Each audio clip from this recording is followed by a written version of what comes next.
Hey, my lovely goal-getters. Welcome to the Moms Making Money Show. I'm your host, Amie Pederson, business mentor and confidence coach for the emerging boss mom. It's my mission to help amazing women just like you up-level yourself and your business because you are meant for more than wiping boogers and folding laundry. I'm also a wife, mother, urban farmer, influencer, green juice enthusiast, and an unapologetic lover of cowboy boots. I can't wait to help you grow your business by sharing my tips, tricks, proven business strategy, experience, and incredible guests. Hang on tight and enjoy the show.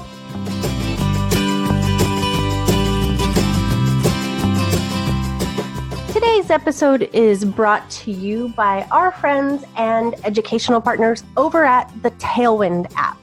Tailwind has taken my social media scheduling from being in a total tailspin to well-planned, well-sourced, well-thought, and well-automated in posting. So what Tailwind is it helps you schedule out your posts for both Instagram and Pinterest. And even when you're in Pinterest, you can plug those pins right over onto Facebook. The other great thing is they have little communities and groups within Tailwind, so you can network with other amazing people in your niche and help you expand and grow in that way. They also have this really cool thing where they give you suggestions on hashtags. So this is not only like a huge time saver, but they also tell you like this hashtag is good, this hashtag is mediocre, and this hashtag is awesome, kind of like low, medium, high, cold, warm, hot type of thing. And this is so helpful, especially when you're just getting started and you're not really sure what hashtags you should use or could use. It gives you some suggestions. Of course, you don't have to use those, but it's kind of nice to have the little tips and pointers. So basically what you can do is you can plan out all of your stuff in advance. And they also have this thing called Smart Loop. So say if you post something for the holidays and you're posting something every year at Christmas or every year at Thanksgiving, a lot of girls I know did a 12 days of fitness. Or a 12 days of Christmas type of giveaway or course or training. That's something you could put onto a loop. So every year at Christmas time, you can automatically repin those posts and reshare that content without having to think about it. So the cool thing about Tailwind is, again, so super affordable, so super, super, super useful. Like it's been such an amazing resource for our team and for our company and for growing our Instagram and our Pinterest. We now have over 250,000 views on Pinterest just since we started using Tailwind, and it's been amazing. So Tailwind has agreed to give all of our listeners a free month just to give it a try. No credit card, no anything. And you can do that by going to tailwindapp.com/I/busyfitmomamie. And of course, that link will be right in the show notes for you to take advantage of a free full month. So I hope you guys enjoy using this app and really, really enjoy how easy it makes everything and how seamlessly you can integrate it into your business as a huge time saver.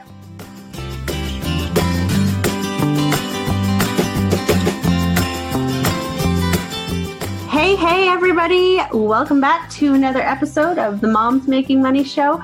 I have a topic today that I get asked so often.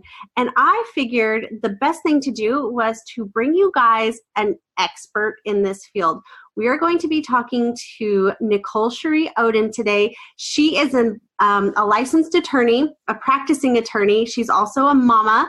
And we are going to cover all things business entities today. But first, I want to dive in to get you guys acquainted with Nicole a little bit. So Nicole, tell us about your journey into entrepreneurship and kind of what that looks like for you. Yeah, well, thanks first for having me. I'm so excited to be here and chat with you and your audience. So I have been a licensed attorney and a practicing attorney for almost 8 years now. I started with a boutique family law firm. I'm located in the Los Angeles area, so attorneys are a dime a dozen here. But I focused primarily kind of on divorce and child custody, post-judgment issues, and that was kind of my main bread and butter. And I was there for about 4.5 years, and law firm life was my life. I mean, I was working 12 to 14-hour days. I threw myself into my work. Kind of the research drafting side of it was, my jam. That's where I excel. It's what I love doing. And then I had my daughter, and everything just kind of flipped upside down. Having a 3-month-old at home and working those hours just didn't meld. And I was really, at the same time, struggling with postpartum anxiety, and I did not know that. So I would cry on the way into the office. I was so sad to leave my daughter, and then I would be crying on the way home after leaving the office because I knew how much work I was leaving behind. So I got to the point of where it was just, I needed to do something. I needed to get out of that corporate life and have some freedom. And I just decided I was going to give it a go and kind of do my own thing to have that flexibility. And so I ended up going out and starting my own firm almost 3 years ago now. And that's been great. And then within the last year, I have branched out into the online space, which has been a whole other adventure because it's been kind of a little bit of a winding journey to go from my firm to the online space. So I finally admitted I had postpartum anxiety, which was a struggle in and of itself. And in admitting that and getting that diagnosis from the doctor, I started kind of my own wellness journey to find myself, because I think so many of us moms really lose ourselves in becoming a new mom and trying to figure out who we are. Yeah. And that was a huge struggle for me. So I fell into this wellness journey and ended up hooking up with another Beachbody coach in the online space. And, a lot of people have this negative connotation with MLMs, and I don't necessarily agree with the MLM structure, and my foray into coaching was very short-lived, but it did expose me to the online space. And for that, I'm always going to be grateful, because I learned about personal development and I learned about building a business in this online space. And it's funny because I was, focusing on my wellness journey and connecting with other moms in the online space in that sense. But the second they found out I was an attorney, they would start messaging me their legal questions for their online businesses. So it was kind of one of those things where I would say, you want to make sure you chat with an attorney in your area. You want to make sure that you're taking those right steps to make sure you're legally protected. And almost instantly, 95% of them would just say, hiring an attorney is too expensive. It's too overwhelming. I just need help with these couple of questions. And it was like that light bulb moment that so many entrepreneurs say they have, that, look, I could do something to help make legal much more affordable and accessible for other online entrepreneurs. And my online business was born. So, yes. And so I feel like it's kind of a double-edged sword, because, you've got somebody who knows they need this legal guidance and somebody to ask these questions to, but they're also like, oh my gosh, because and we're going to get into this in a second, where there's that stereotypical view of attorneys. And so you instantly think, this is going to cost me $5,000 or $10,000. And this attorney has that whole attorney vibe, right? And I just can't do it. So I'm just going to wing it. Yeah. And that was, a lot of pushback that I got, even from the online community itself, in terms of, it just, I don't want to go spend $5,000 for a custom contract, and I don't want to have to go pay for a 2-hour consultation. I just want easy to digest, understandable information, and that way I can be on my way and be in my zone of genius and not have to worry about this again. Yeah. And then on the other side of it, in the legal community, because there is such a very stereotypical view of attorneys, they just think it's, you live, breathe, eat, sleep your firm, and you've got this high billable hour requirement, and you're stuck on this hamster wheel. And I just wanted to find a middle ground between both. And I think that that's what I have managed to do in the last 3 years, which for me it's like my zone of genius. So I'm able to have my own law firm.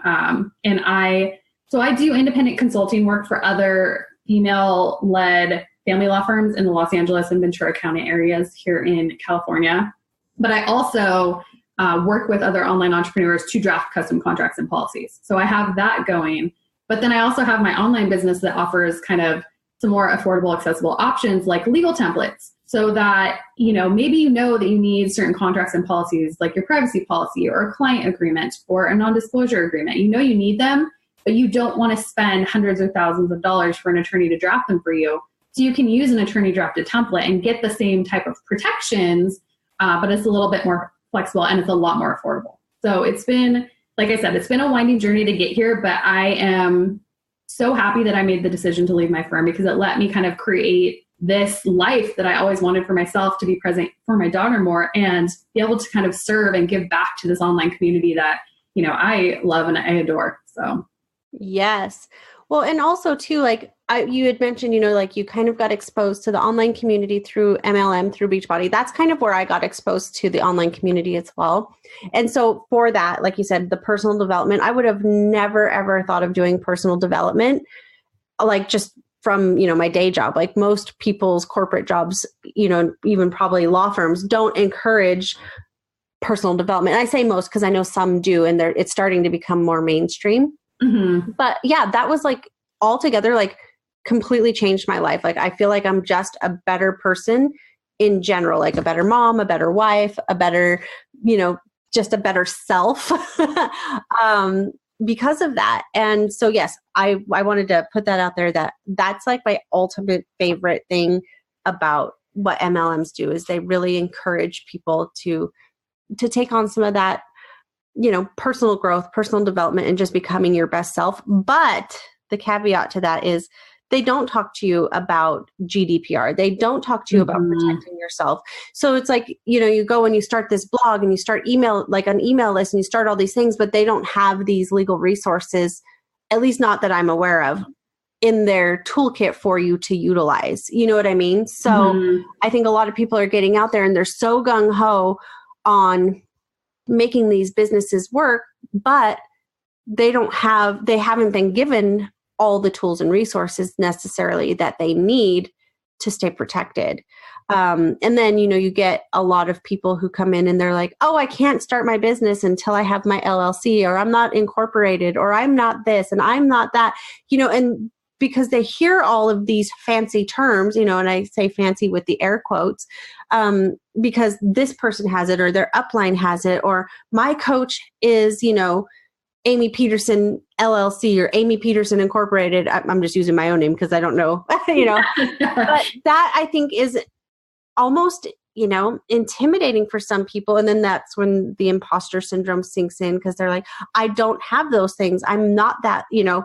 So do you want to kind of, I know that our lesson today is kind of just talking about some of these entities and legally, like coming at it from a legal stance, you know, I know there's a whole tax side of things too. We won't cover that today, but, but just legally, what should people know about starting their own business and which entity to become or when to become it, or all the things, I guess, really? Yeah. So before I kind of launch into all of this information, I just want to kind of give my standard disclaimer. And so everything I'm going to share today is legal education and information. It's not legal advice, and it doesn't create an attorney-client relationship between us. You do want to make sure that you're chatting with an attorney in your local area to make sure you're taking the right steps for you and your business. But I'm going to kind of go over the 4 most common kind of legal business entities here in the United States today. There are other entities that exist, obviously, but these are kind of the 4 most common, especially in the online space. And the very first one that basically is the default business structure in the US is the sole proprietorship. And so it's kind of the simplest, most common form. And that is because there's absolutely no formal steps that you have to take and there's no cost. It's basically from the moment you start your business activity commences, you're a sole proprietor. Congratulations.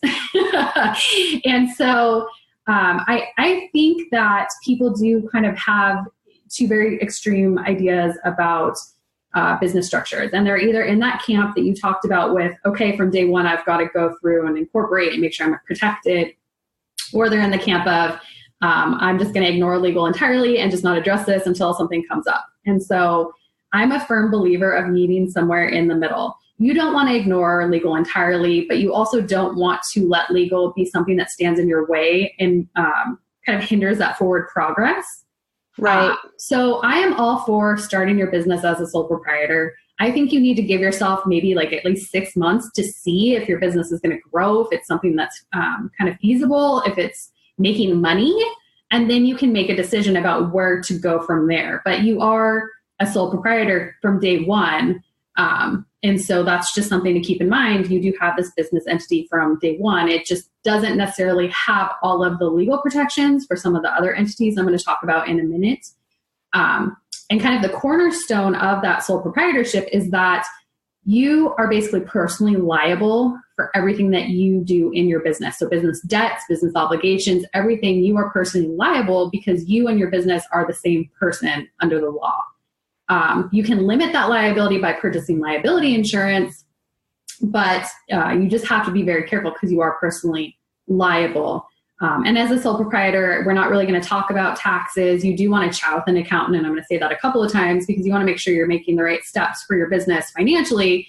But as a sole proprietor, all of your income is reported on your personal return. It passes through on your Schedule C. So that's just something to be aware of. So that's the first very basic business entity is the sole proprietorship. And then the next is the partnership. So like a sole proprietorship, there's no formal legal documentation that you need.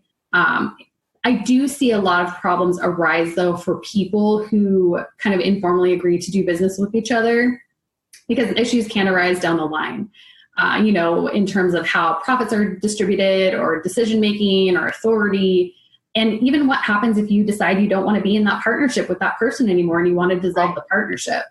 So I highly recommend if you're going to be exploring a partnership with somebody that you get a partnership agreement in place, especially because depending on where you're located, the law can presume a partnership in certain situations. And you just want to make sure that your butt is covered if something happens and there's a disagreement down the line. With a partnership, it's kind of interesting because you don't have to be a natural person to form a partnership. So two corporations can form a partnership. So that's always something that I, say keep in mind. You could form an LLC and your friend could form an LLC and then the LLCs could form a partnership, which is just kind of like extra protection. So that's something that you want to definitely chat about with your accountant and your attorney. I think that's just such a powerful duo. As you're walking through these decisions for your business, a lot of attorneys and accountants will give you either a free consultation or a discounted consultation. So you can at least ask those basic questions about what makes the most sense for you. And like a sole proprietorship, a partnership basically holds you personally liable for everything.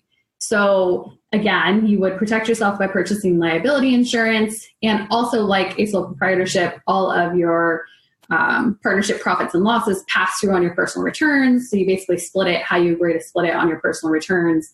It's pass-through taxation at its finest. So those are the two kind of very basic initial, no real startup costs, no real legal formalities, the sole proprietorship and a partnership. And, a lot of business owners are scared because of that personal liability exposure. And so they say, well, what can I do to limit that liability? What can I do to protect myself? And that kind of brings me to the third most common business structure in the US, which is the corporation. And so the crux of incorporating is that corporations are actually viewed as separate people under the law. So that means that the corporation itself can be held legally liable and it protects its owners from that personal liability. So for example, let's say you're signing some sort of contract, like for a social media manager for your company. You're going to be signing that contract on behalf of your business because it's the company that's entering into the agreement and not you personally. So that's kind of an example of it at play. The thing about corporations, though, is that it is so much more formal compared to a sole proprietorship or a partnership. There are so many more formalities to form and maintain a corporate structure. And I will say, incorporation is state specific. So you do want to chat with a local attorney. You can go to your state's Secretary of State website and just kind of Google incorporation requirements and see what it says. Generally, you need to have a certificate of incorporation, which is basically just the license to be able to form a corporation in your state. Articles of incorporation, which are basically the constitution for your business, and you file that with the state when you incorporate. And bylaws, which are basically the rules for the internal management of your business. So those are kind of the three formal requirements. The other thing that's kind of important to know about corporations is that you have to have a board of directors and they have to hold regular meetings. So record keeping is such an important part of incorporating. And again, it's just like more legal tape. And I know it can seem so overwhelming, but if you chat with an attorney in your local area, they're able to kind of simplify it, kind of like I have here, and walk you through those requirements. And it's not as overwhelming as it sounds kind of once you have it broken down that way. And financially, the kind of cornerstone about corporations is that they actually feature double taxation. So you have to pay tax on your profits, but you also have to pay taxes on any distributions that you take. And so that's double taxation unless you opt to make an S-Corp election, which I'll chat a little bit about. But again, this is a financial decision you should chat with an accountant in your local area about. So an S-Corp election basically says that you want to be taxed similar to a sole proprietorship or a partnership and have pass-through taxation. You don't want that double taxation. So you can make that within 75 days of incorporating or within 75 days of the beginning of your fiscal year. And there are certain requirements to qualify for the S-Corp election. So again, just make sure you're chatting with an accountant to make sure that that's the right decision for you and your business. They'll be able to kind of walk you through those requirements. So we chatted about sole proprietorships, we chatted about partnerships, which brings me to the big kind of most common referenced business entity in the online space, which is the LLC. And that is the limited liability company, not corporation. And this kind of formed because setting up a corporation is so freaking expensive and there's so many formalities. And business owners just kind of wanted to be able to limit their liability, but have some more flexibility. So LLCs are the simplest form of corporation. They're similar to the partnership in that they kind of have that decentralized control. There's no required board of directors, but they also feature that limited liability that a corporation offers. So the LLC is liable for the debts and the liabilities of your business, not the actual individual owners. It's kind of funny because, again, you've kind of got this interesting financial taxation option. So if you're a single owner LLC, meaning it's just you individually in the LLC, you can choose to be taxed as either a sole proprietor or a corporation. So you can have either that pass-through taxation on your personal return or that corporate double taxation. If you are a kind of a multiple owner LLC, so you've got either two corporations or two natural persons, whoever decides to form this LLC, you can be taxed like a partnership for that pass-through taxation or like a corporation. So the LLC gives you kind of a little bit more flexibility in terms of finances, but it gives you that limited liability that a corporation offers. And if you opt for the corporate taxation, you can still take that S-Corp election I mentioned earlier and have that pass-through taxation. So it's kind of a hybrid, basically, of a partnership and a corporation. Again, it offers a little bit more flexibility. And this is kind of why I think it's the preferred business entity for so many people in the online space, because it does have that flexibility and that limited liability, which obviously is key. And that's one of my biggest kind of mantras as an attorney is if you can limit your liability and protect your buns, why wouldn't you? I think it just makes the most sense for you. So those are the four kind of main business entities in the online space. You've got the sole proprietorship, the partnership, the corporation, and the LLC. And that's just kind of a summary in a nutshell of what you can expect. Yeah. And I mean, I'm trying to think of the appropriate word. So anybody who's just starting out and maybe they've earned $0, would you just say to follow their state's guidelines then for setting, maybe from an MLM or an independent coaching standpoint, to consider either an LLC or a sole proprietorship as they start? Yeah, I mean, generally, I say give yourself a couple of months to see what's going to happen. I think that, again, people are on the spectrum where they either ignore legal entirely or they run out and they pay gazillions of dollars for all the legal protections in the world, and then the business may flop. So you've spent all this money out of pocket and you've made nothing in return. So I think giving yourself a little bit of flexibility to see if something's going to happen, if it's going to take off, if you're going to make income for a couple of months makes sense. If you have a specific reason for really, really wanting to get legal protections in place, then yeah, going the LLC route, because it's kind of the simplest form of the corporation, would make sense. I think that if you're contemplating just sticking in the sole proprietorship lane, you just want to know at the end of the day, and I know we didn't really chat about finances because legal is obviously my niche, but this kind of goes into legal as well, is you really want to make sure you're keeping your personal and your business finances separate. That is just like such an important mantra legally and financially. And I'm going to kind of give a little indication of why. So there's this thing in the law, and it's got this very formal name, and it's called piercing the corporate veil. And so all of these entrepreneurs want to make sure that they're protecting their buns, they're limiting their liability. So they say, I'm going to form an LLC, or I'm going to form a corporation, and that's it. I'm good.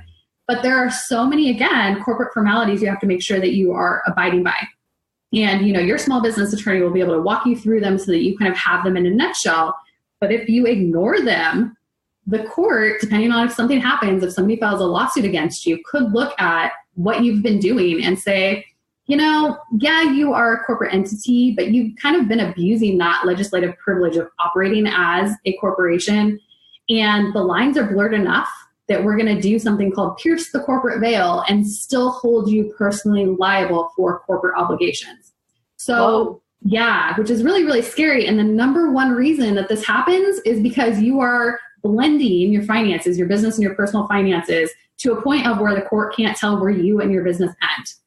So irrespective of whether you stay a sole proprietor or if you form a corporation, please, please, please, please keep your business finances separate. Like from day one, if you're going to do anything, open a business bank account.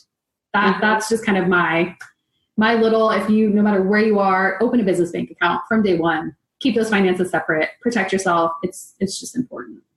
So I definitely, and it was funny because when you were first talking about all of these being set up and everything, I was thinking about the business bank account. But what about somebody who has maybe like they only have one credit card? Would you say just dedicate that all to business or track it? Yeah. I mean, if you are maintaining your own finances, it just becomes kind of a bit of a mess when things are intermingled. So if you can, I would really highly recommend that you open up a business credit card so that things stay very clear.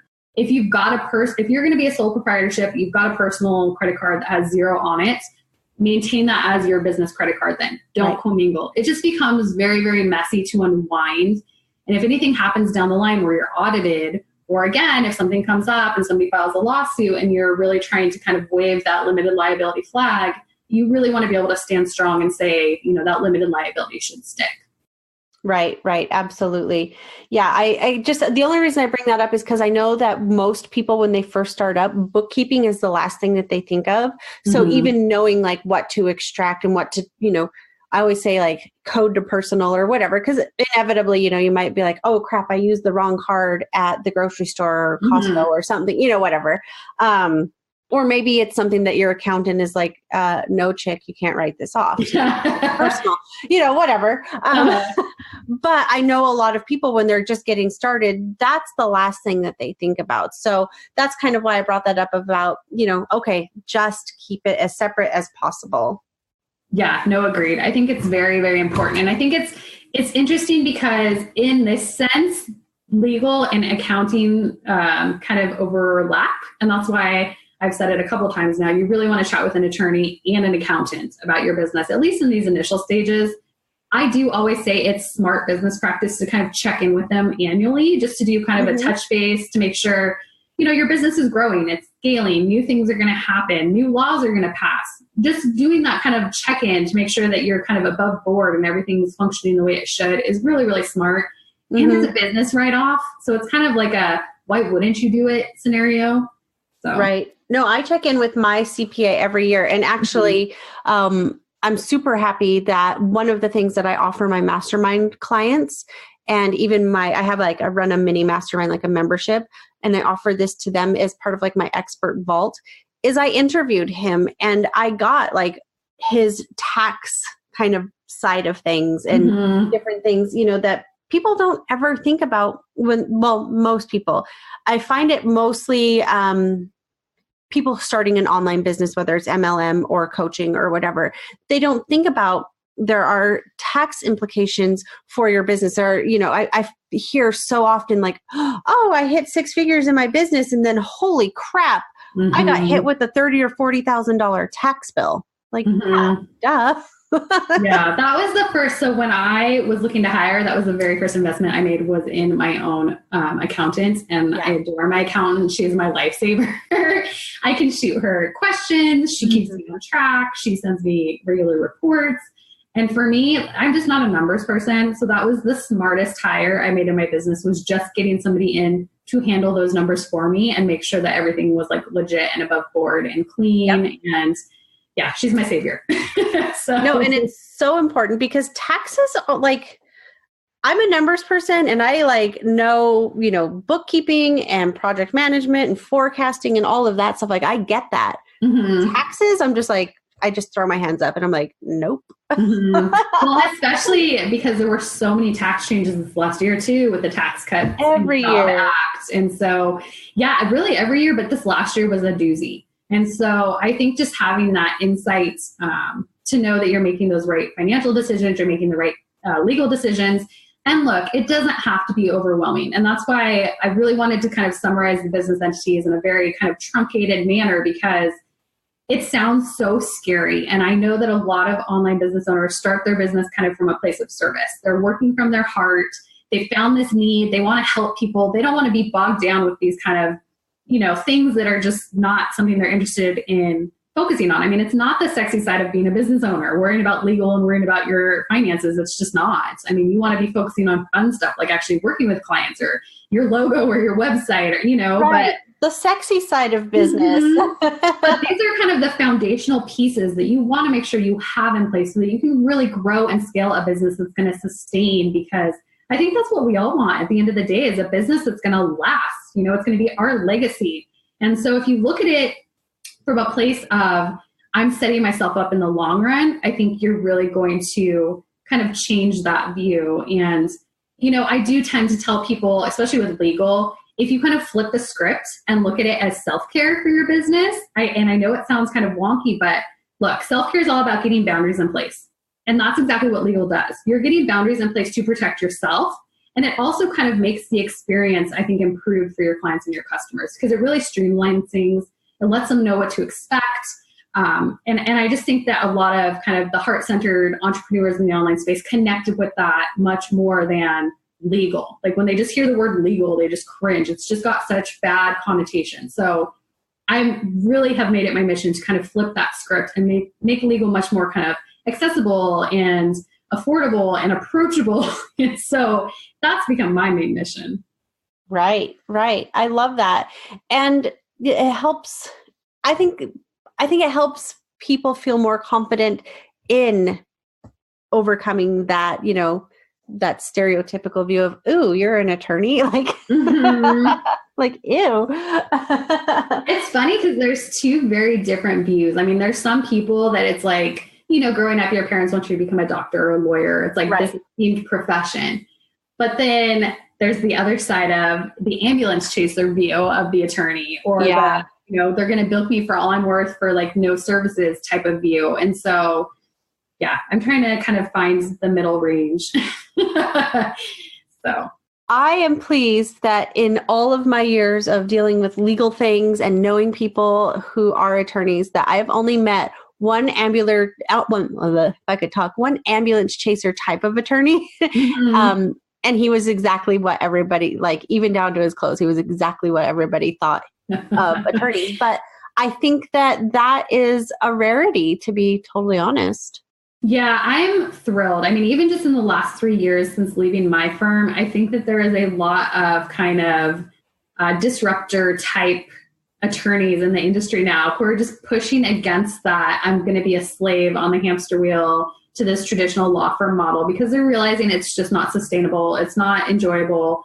You end up dying at your desk, and that's not a life. And that's why I left, was I wanted to be present for my daughter. I wanted to be able to set my own schedule and watch her grow up. And she's 3 now, and it's been such a fun ride. And being able to watch other people do the same things and kind of march to the beat of their own drum and find their own niche outside of that law firm model has been just like a success for me. It's kind of like an in your face to my old partner. So I love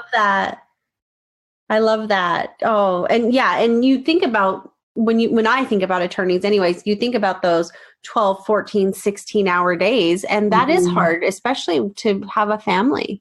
Yeah, So I breastfed, which was super hard. And I felt like I was like constantly pumping, and I was like, that was just that connection that I wanted with my daughter. And I just remember like the look of disdain on my partner's face when I had to like step out. I remember being in a deposition and like leaking during the deposition, and there was like nothing I could do. And I'm just like, this is my life now.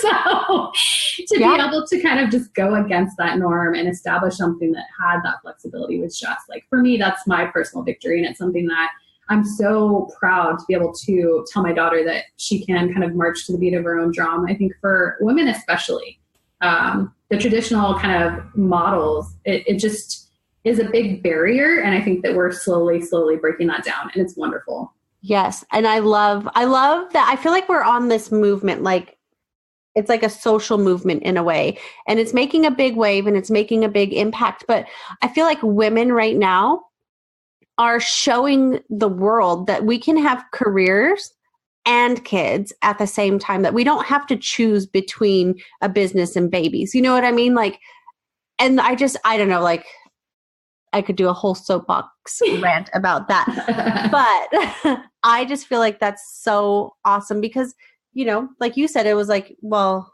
you know, you had to tell somebody, you had to ask permission almost, like, can you excuse me for just a moment? I have to go pump my boobs. Like, and then they look at you like, what the hell did you just say to me? Like, what? You have to do what? Like, can you do that later? Like, like that's a huge inconvenience right now. Yeah, it was quite, new motherhood in a traditional law firm was quite an adventure. And it's, you know, I learned my lessons, which is great because I can share those and I can pass them on, but it's also allowed me to build something that's the complete opposite. So, yeah. And I think that's incredible. Yeah. This motherhood journey is not for the faint of heart. No, it's funny because I have a really good relationship with my past employer, and I was having lunch with him one day after I had my second child, and we worked in construction, and he said, so how is it? Is it, you know, like, do you miss us? Like, I'm like, well, yeah, I miss you guys. I said, you know, it's a lot different because when you made me mad, you know, because he's a grown man, he's, you know, 20 years older than me or something like that. I'm like, I would just tell you to F off and I'd shut my office door. I'm like, I can't do that. When these guys get me upset, I just have to like stand in it, you know? And he's like, oh my God, that's so funny. That's great. But yeah, that's kind of how I sum up the difference between motherhood and corporate. You can't tell kids to F off and close the door. You can't close the door because they'll stick their little fingers under it anyways and bang on it. Mama, where are you? Yeah, I don't remember what it's like to take like an uninterrupted bathroom break or a shower. So right? Mom, can we get in the shower with you? No, go away. Oh, yeah. And then, you know, you hear about, oh, those are all the things you'll miss. I'm reveling in it now because I know the teenage years will be upon me before I blink. And so I'll take the snuggles and the niceness now because I know it's going to flip. Yeah, exactly. When they're like, no, Mom, you can't have a hug. Oh, I love it. All right. So I know you have an amazing free gift for everybody today. It's called An Entrepreneur's Guide to Starting a Business. And I know it provides an overview of legal protections that online business owners need to really start considering. Do you want to tell us just a little bit about that? Yeah, so one of kind of the common questions that I was getting was, where the heck do I even start with legal? Like, it just seems like so much information and I really don't know where to go from here. And so I put together this guide that basically walks you through kind of from the beginning of your business all the way to scaling it, just kind of some legal contracts and policies and in steps that you want to make sure that you are taking action on and paying attention to. And so it's kind of a roadmap for you. And so that is my Online Entrepreneur's Guide to Starting a Business. And it's just kind of that legal roadmap for you as you're growing and scaling your business. Amazing. You guys make sure that you swipe up if you're listening on your phone and grab that straight from the show notes. If you're over on my website, which is amiepederson.com/podcast, you'll be able to grab that as well right there off the website, also in the show notes. But tell us before we hop off here, Nicole, where can everybody find you in all the places? All the places. All the places. So you can head to my website, which is NicoleCheriOden.com, and my legal shop is there. So if you are interested in looking at a legal template, those are in my legal shop, as well as you have the option of booking a call if you are in California to chat about kind of custom contracts and policies, or even just to get on the phone and walk through kind of what you should be looking at if you have no idea. So that is my website. I mainly hang on the gram. That is my place. I'm on Instagram as Nicole Cheri Oden. I am also on Pinterest as Nicole Cheri Oden. And then I recently launched my Facebook business page, which has been an adventure, and that is Nicole Cheri Oden Legal Templates. Awesome. I love that. And it's so easy to connect. So make sure that you guys definitely reach out and connect if you need legal advice. And for sure, make sure you go grab this free gift because it's pretty much solid gold as far as free gifts go. So definitely make sure you take advantage of this generous offer that Nicole has given us. And Nicole, thank you so much for being on our show today and sharing so much valuable wisdom and legal I know it's not legal advice, but legal information with us. You're welcome. Thanks so much for having me. It was fun. Of course. Thank you.